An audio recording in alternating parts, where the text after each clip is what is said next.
À ce moment-là, je ne comprends pas ce qui se passe, mais je suis libre et je suis juste rentrée à la maison. Elle a crié « Abby !» et elle a couru vers moi. On s'est simplement serré très fort dans les bras pendant un long moment.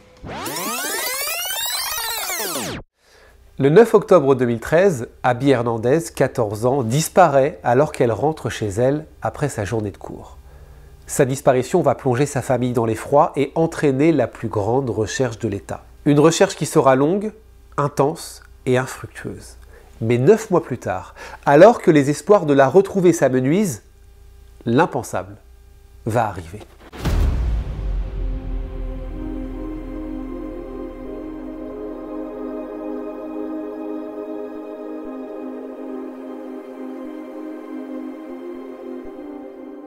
Bonjour à tous, je suis ravi de vous retrouver pour décortiquer aujourd'hui une disparition qui a suscité beaucoup d'interrogations en 2013 aux États-Unis, la disparition d'Abigail Hernandez. Et vous allez comprendre qu'il y a beaucoup de zones d'ombre qui n'ont pas été totalement éclaircies encore aujourd'hui et on va revenir sur tout ça. Abigail Hernandez, que tout le monde appelle Abby, est une jeune fille totalement épanouie, en tout cas selon ses proches. Elle vit au moment des faits avec sa maman. Sa maman s'appelle Zenia, elle est infirmière, célibataire, et sa sœur Sarah. Abby étudie au lycée Kennett High School, elle apprend principalement l'allemand et fait beaucoup de sport, et quand elle a le temps, elle prend aussi quelques cours de guitare. Dans son lycée, elle a un petit ami. Ce petit ami s'appelle Jimmy, ils sont très amoureux, ils ont eu un coup de foudre il y a quelques semaines, et comme tous les adolescents, on a connu ça, à ce moment-là, forcément, ils n'imaginent pas faire leur vie séparément.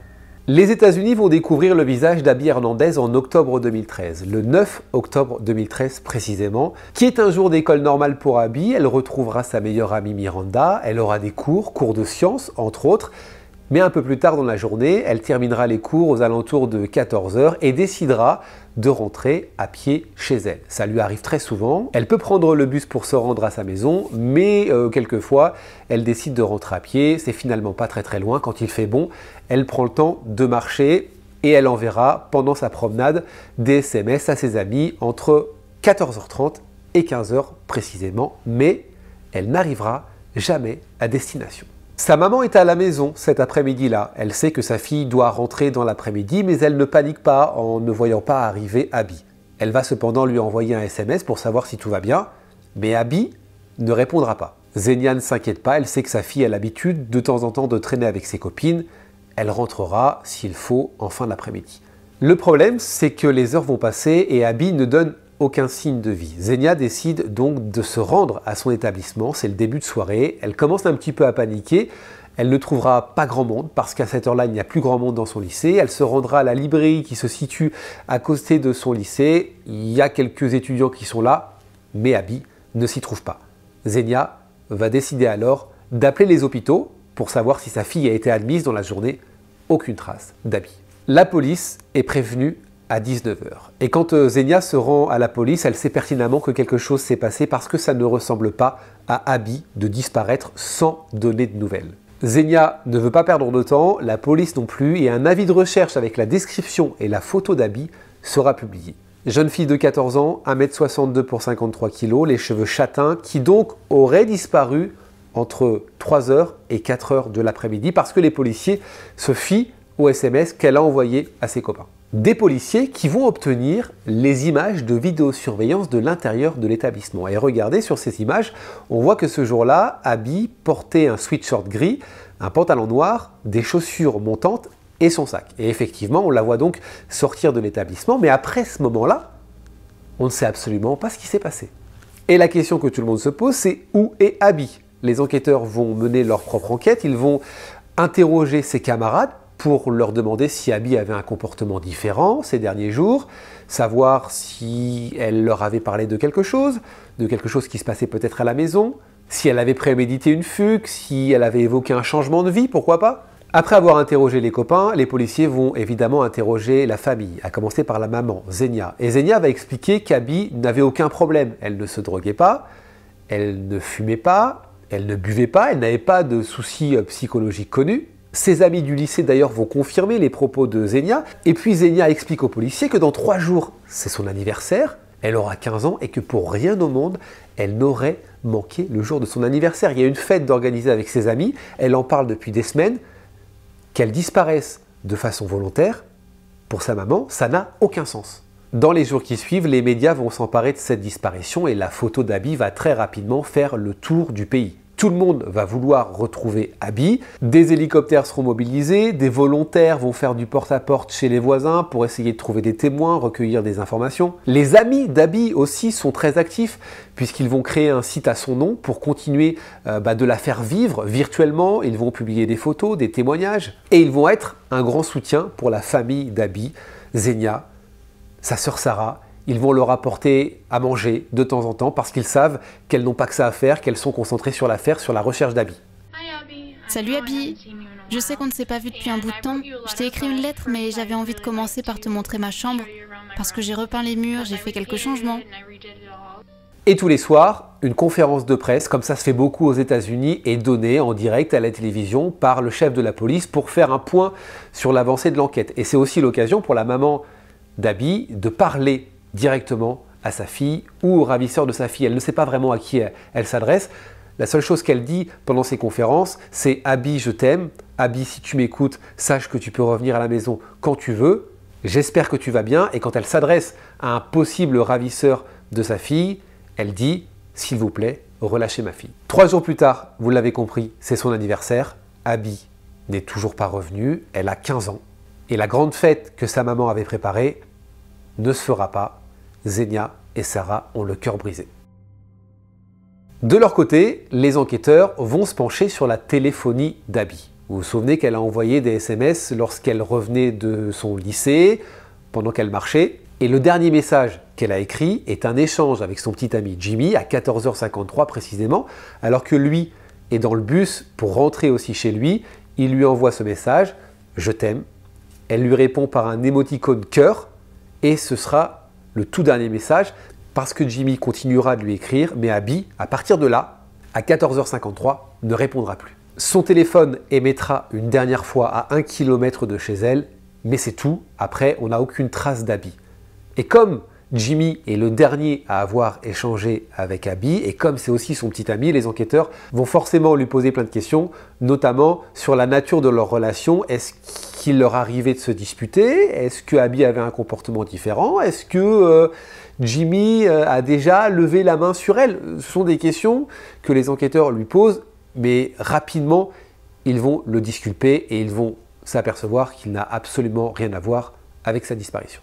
Les jours vont passer. La maman d'Abby, Xenia, est évidemment toujours aux aguets. Elle fait attention à chaque fois qu'elle sort dans la rue, quand elle est en voiture.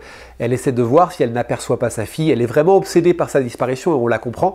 Tellement obsédée qu'un jour, elle croise une jeune fille dans la rue. Elle a l'impression que c'est sa fille. Elle court pour essayer de l'alpaguer.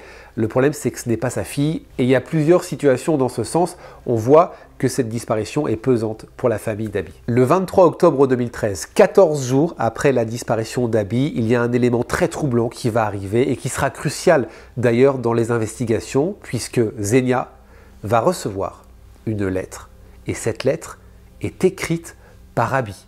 Voici le contenu de cette lettre. Chère maman, tu me manques et je t'aime très fort, plus que tu ne l'imagines. Je suis désolée d'avoir fait ça. J'ai vu les journaux et les infos à la télé et pour répondre à ta question, je suis en vie. Je suis en sécurité et en bonne santé. Tu me manques beaucoup, maman, mais je ne peux pas te dire où je me trouve. Je t'aime fort. S'il te plaît, reste forte pour moi. Je reste forte pour toi. Je fais ce rêve où je rentre à la maison et je te fais un énorme câlin.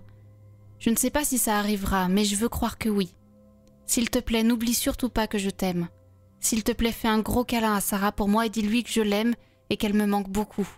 Je prie pour que mes rêves deviennent réalité. Je t'aime, Abby.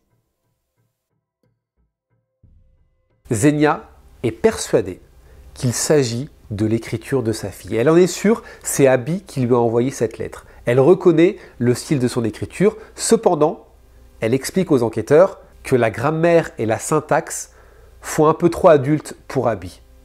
Pour elle, il y a quelqu'un derrière tout ça. Cette lettre sera montrée aux enquêteurs, mais la police va demander à Xenia de ne surtout pas la rendre publique, de ne pas la montrer à la presse. Tout simplement parce que si celui qui a kidnappé Abby voit cette lettre passer aux infos et qu'il n'est pas au courant qu'elle l'a envoyée, il peut lui faire du mal. Et ça, les enquêteurs le redoutent. Cependant, cette lettre va être rendue publique quelques jours plus tard et suite à la diffusion de cette lettre, beaucoup de commentaires, beaucoup de rumeurs vont commencer à surgir. Parce que les gens, du coup, l'opinion publique a de plus en plus de doutes concernant la disparition d'Abby. Pour eux, il pourrait s'agir d'une disparition volontaire pour cacher, pour masquer quelque chose. Et il y a cette rumeur très persistante qui dit qu'Abby aurait disparu volontairement parce qu'elle était enceinte et parce qu'elle ne voulait pas que ça se sache par sa famille et par ses proches. D'autres vont carrément aller plus loin et vont dire qu'Abby avait des problèmes d'argent, des problèmes de dette, qu'elle devait de l'argent à des trafiquants de drogue et que c'est pour ça qu'elle est partie. Cependant, les enquêteurs sont très sceptiques concernant ces versions. Eux penchent vraiment pour un kidnapping. Le problème, et il est de taille, c'est qu'on n'a aucun indice. 6 mois plus tard, Abby est toujours portée disparue. On a eu certes cette lettre, mais depuis, on n'a aucune nouvelle.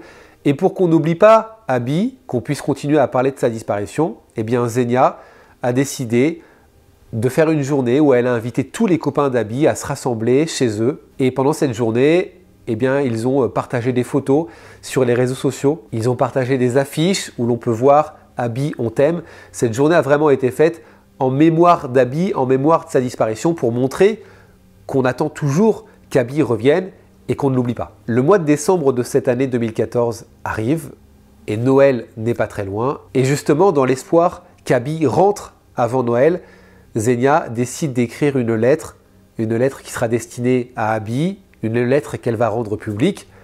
Et voici le contenu de cette lettre. Chère Abby, je t'aime très fort.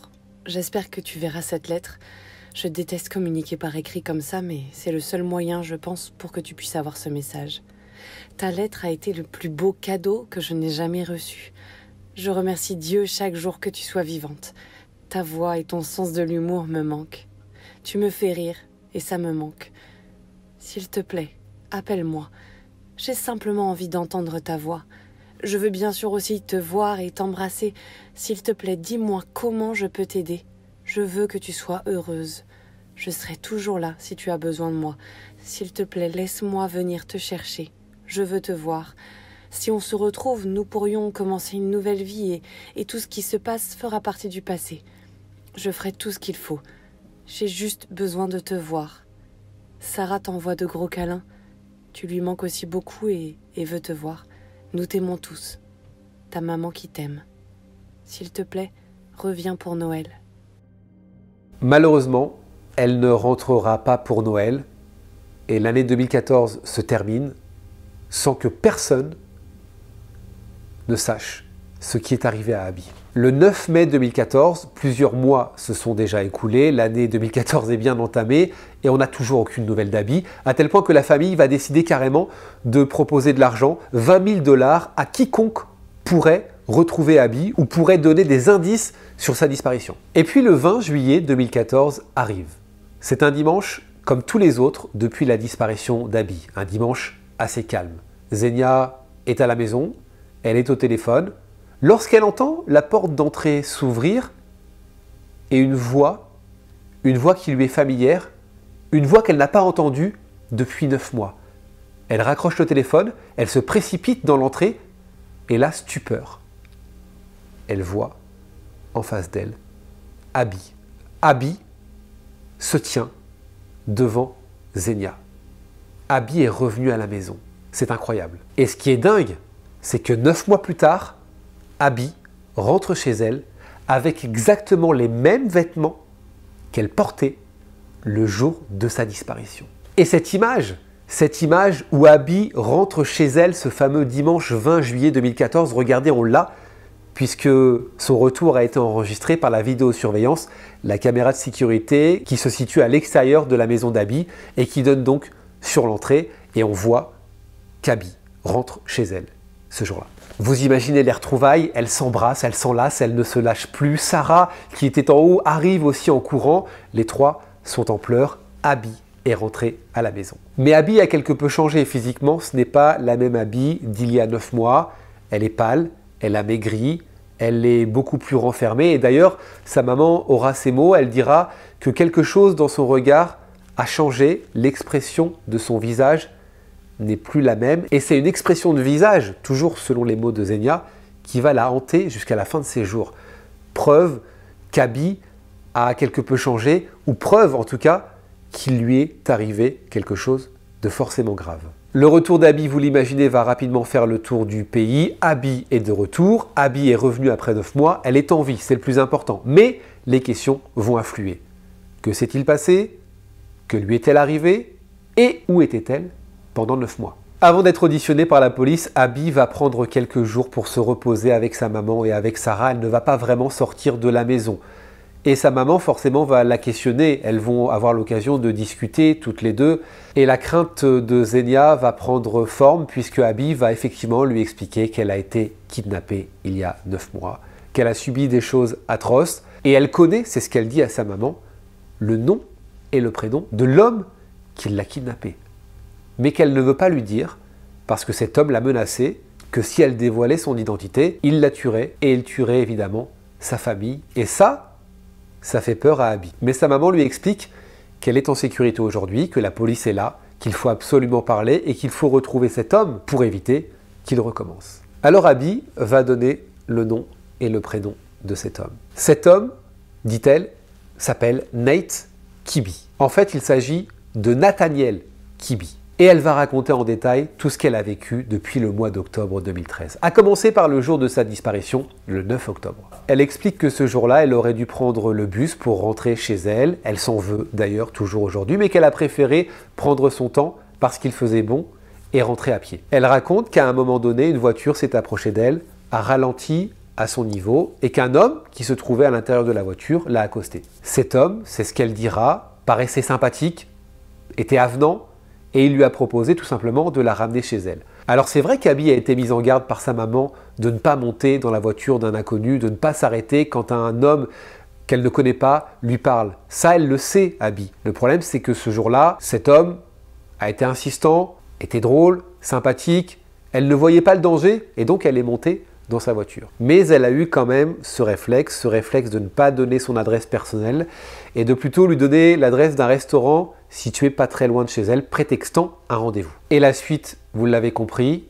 il va bloquer les portes, il va prendre une toute autre direction, il va s'arrêter sur un parking désert et il va la menacer. Il va la menacer en sortant une arme. « Je vais t'exploser la cervelle si tu cries ou si tu essaies de t'échapper », c'est ce qu'il va lui dire. Il va lui bander les yeux, il va lui éteindre son téléphone portable pour pas qu'elle ne soit géolocalisée. Et il va redémarrer. Abby est effrayée, elle ne voit pas grand-chose, elle arrive à discerner pendant le trajet les paysages, elle sait simplement que la voiture a pris la direction du nord et elle réfléchit pendant le trajet. Elle réfléchit et elle se dit que si elle veut rester en vie, il faut absolument garder un lien et essayer de gagner la confiance de son ravisseur. Alors elle va commencer à chanter dans la voiture. Elle va chanter et son ravisseur va lui dire « Ah, tu aimes la musique, tu aimes chanter ?» Et là, il va lui mettre une chanson pour être précis, des Rolling Stones. Et le trajet va se passer comme ça, jusqu'à arriver à l'endroit où Abby va rester pendant 9 mois. En fait, cet endroit, c'est un conteneur près de la maison de ce Nathaniel, dans un endroit, semble-t-il, isolé. Et à partir de là, elle va vivre un véritable calvaire. Il va l'abuser sexuellement, quotidiennement. Il va aussi lui demander de l'appeler maître. Et Abby ne verra quasiment jamais son visage parce qu'à chaque fois qu'il arrive dans ce conteneur, il met une chemise sur sa tête pour se camoufler et un casque de moto. Et ça va encore plus loin puisque pour qu'elle ne crie pas, parce que même si c'est un endroit isolé, il y a des voisins qui ne sont pas très loin, il va lui mettre, écoutez bien, un collier électrique comme les chiens. C'est ce qu'il lui dira. Et à chaque fois qu'Abby essaie de crier ou élève la voix, elle reçoit un électrochoc. Et en plus de ça, il la surveille avec une caméra de surveillance qu'il a placée dans le conteneur. Et on apprendra plus tard qu'en fait, cette caméra de surveillance était factice, qu'elle ne fonctionnait pas et que c'était juste pour la maintenir dans cet état. Et elle parlera aussi aux enquêteurs de cette fameuse lettre. Souvenez-vous qu'elle a envoyé à sa maman cette lettre. En fait, c'est une idée de ce Nathaniel pour que la police, que les enquêteurs pensent qu'Abby a disparu volontairement. Il lui a donné un papier, un stylo, il lui a demandé d'écrire et il lui a dit que c'est lui qui enverra la lettre. Et à ce moment-là, c'est ce qu'elle explique aux enquêteurs, son seul espoir finalement, c'est d'essayer de camoufler 2 mots dans cette lettre. 2 mots que ne verra pas Nathaniel, mais que peut-être les enquêteurs verraient, et ces deux mots qu'elle essaie de camoufler, qu'elle essaie d'écrire, de graffer avec ses ongles sont « help » pour « aidez-moi » et « kidnap » pour « kidnapper ». Mais malheureusement, Nathaniel va s'en rendre compte et pour la punir, il va la taser à plusieurs reprises. Les mois passent, le calvaire d'Abby continue et elle essaie, plus les jours avancent, de connaître le prénom de son ravisseur. Lui, évidemment, ne le dira pas. À ce moment-là, elle ne l'a pas découvert.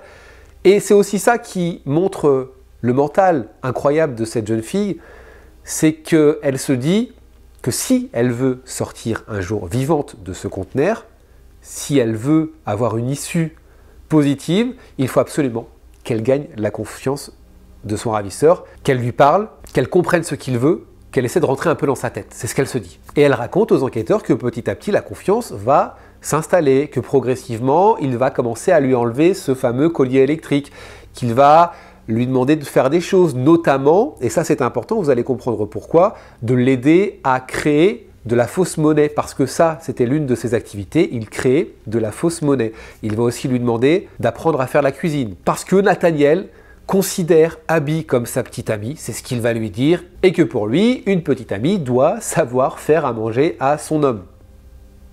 Et donc il va lui apporter des livres de cuisine pour qu'elle puisse apprendre à cuisiner, mais ça va être utile pour Abby, parce que un jour, en feuilletant justement ces livres de cuisine, elle s'aperçoit qu'il y a une petite écriture sur le côté. Et cette écriture dit « Propriété de Nate Kibbe ». C'est en fait à ce moment-là qu'elle apprend le prénom et le nom de son ravisseur. Mais après avoir entendu tout ça, la question est toujours là. Comment Abby a-t-elle réussi à se sortir de ce calvaire?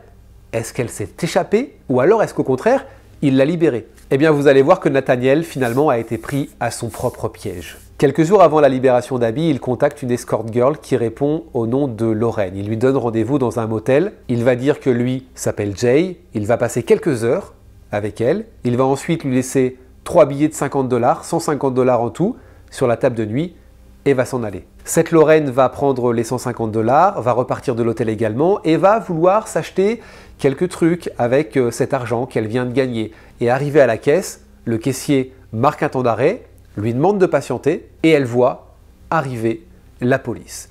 La police l'arrête et lui explique que les billets sont faux. Parce que, souvenez-vous, Nathaniel fabriquait de la fausse monnaie. Lorraine va tout dire au policier et en sortant, elle va appeler Nathaniel puisqu'elle a son numéro. C'est lui qui l'a contacté pour passer quelques heures avec elle. Elle va lui dire « Tu m'as donné de la fausse monnaie, j'ai tout dit à la police, ils vont débarquer très prochainement chez toi. » Et ça va faire paniquer Nathaniel. Parce qu'il se dit que si la police arrive chez lui, ils vont fouiller et ils vont trouver Abby. Alors il va faire rapidement le ménage, il va se débarrasser de toutes les preuves compromettantes, il va habiller Abby, il va l'habiller avec les mêmes vêtements qu'elle portait lors de sa disparition, il va la mettre dans la voiture, il va lui remettre quelque chose sur la tête pour qu'elle ne voie pas et il va la déposer au même endroit où elle a été enlevée. Il va ouvrir la porte de sa voiture, il va lui dire de partir, mais avant, il va lui dire que si elle dévoile son identité, il la retrouverait pour la tuer et tuer sa famille.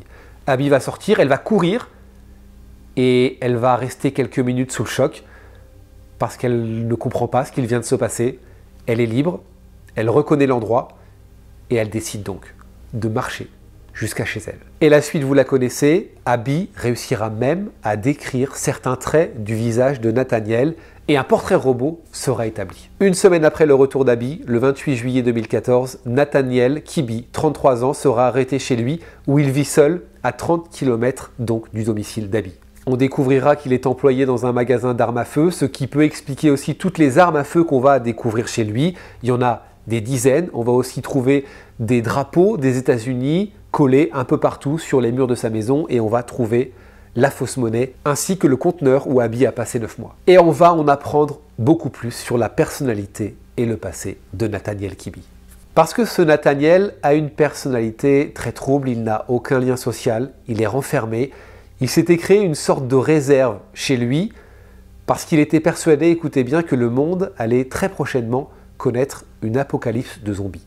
On apprend qu'à l'âge de 18 ans, il a passé 42 jours dans un hôpital psychiatrique et puis qu'il a eu, il y a quelques années, de nombreux problèmes avec la loi, notamment pour violence et manipulation. Et ça a été le cas aussi plus récemment. C'est d'ailleurs une anecdote assez surprenante quand on sait qu'Abby était toujours portée disparue à cette époque. 4 mois précisément avant qu'Abby ne soit relâché, Nathaniel a eu un accident de voiture. Rien de grave, hein, c'était juste matériel, mais Nathaniel a décidé de suivre la conductrice de l'autre voiture jusqu'à chez elle. Il est entré dans sa propriété et il a commencé à prendre des photos de la voiture accidentée. Cette femme a été surprise de le voir chez elle. Elle lui a demandé de partir, de sortir de sa propriété. Lui s'est énervé, il l'a violemment poussé. Les policiers vont arriver, ils vont l'arrêter pour violence. L'arme qu'il a sur lui est confisquée, il est emmené au poste. Les policiers vont lui demander s'il possède d'autres armes chez lui. Nathaniel va répondre que oui, mais qu'il est dans la légalité. Il va être relâché, mais les policiers vont tout de même avoir des interrogations et vont passer à l'improviste chez lui pour vérifier si ce qu'il dit concernant ses armes est vrai. Et ce qui est dingue, c'est que les policiers ne vont même pas faire attention ou s'attarder sur le conteneur qui est situé dans son arrière-cour, alors qu'Abby est enfermé à l'intérieur. Nathaniel Kibbe sera placé en détention au Carroll County House of Corrections sous caution d'1 million de dollars. Il est inculpé de 205 chefs d'accusation liés au cas d'Abby. Ces accusations comprennent l'enlèvement, l'agression sexuelle, le vol qualifié, les menaces criminelles, l'utilisation illégale d'une arme à feu et l'utilisation illégale d'un dispositif de retenue électronique. Puis l'année suivante, en juillet 2015, Nathaniel a également été inculpé d'influence indue, de menaces criminelles et d'entrave à l'administration du gouvernement. En fait, il a passé un coup de téléphone quand il était en prison, un coup de téléphone qui a été enregistré, où il a pu être entendu en train de proférer des menaces très vulgaires pour nuire à la procureure générale adjointe qui s'appelle Jane Young. C'est un appel qui n'était pas directement adressé à cette procureure adjointe, mais il avait exprimé à ce moment-là très clairement ses sentiments et ça lui a été reproché, il a été inculpé pour ça. Pour éviter un procès et une condamnation, ce qui signifiait la possibilité d'une peine de prison à vie sans libération conditionnelle, en mai 2016, Nathaniel Kibbe a conclu un accord avec les procureurs et a plaidé coupable à seulement 7 chefs d'accusation. Avec cet accord, il a été condamné de 45 à 90 ans de prison, ainsi qu'un accord de participation obligatoire à un programme de traitement des délinquants sexuels. Je vais vous donner quelques éléments techniques, mais ils sont importants pour que vous compreniez ce que comprend finalement cette condamnation, puisque la condamnation de Nathaniel qu'il purge actuellement peut être classée comme suit: 20 ans chacun pour les 3 chefs d'agression sexuelle, criminels aggravés, 10 ans pour enlèvement, 7 ans pour subornation de témoins, 7 ans pour voie de fait au 2e degré et 6 ans pour menace criminelle. Il faut savoir que le juge a qualifié cette peine de clémente, car Nathaniel, écoutez bien, sera admissible à une libération conditionnelle dès que les 2/3 de sa peine minimale seront purgés. De son côté, Abby tente de se faire oublier, essaie de retourner dans l'anonymat parce qu'elle a donné beaucoup d'interviews au moment de sa libération. Aujourd'hui, elle veut mener une vie beaucoup plus paisible. Il faut savoir qu'un film est en préparation et devrait sortir courant de l'année 2022.